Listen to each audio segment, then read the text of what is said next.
You've installed ImageEngine.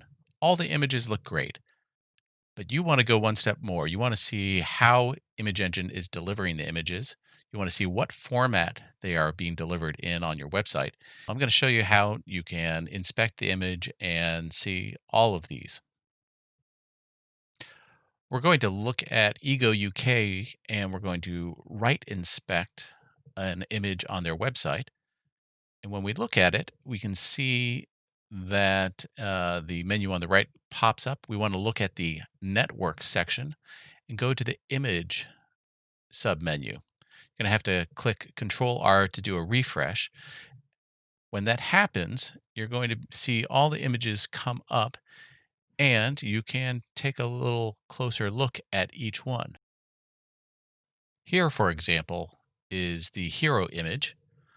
You can look at the what image format that is being delivered. It says WebP, and that's a pretty good indication that ImageEngine is delivering it and making that conversion to the optimized format. You can also see in the server column that Sencha Mobile ImageEngine is listed as the server.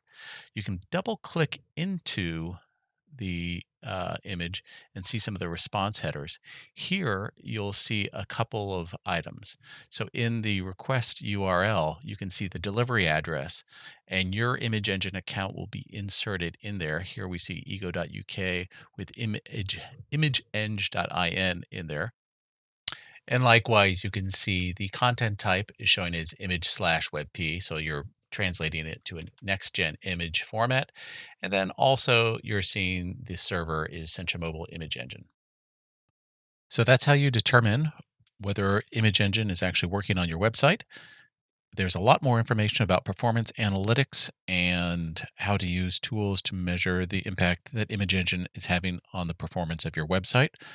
If you'd like to learn more, please read our documentation or contact us at support@imageengine.io. Thanks.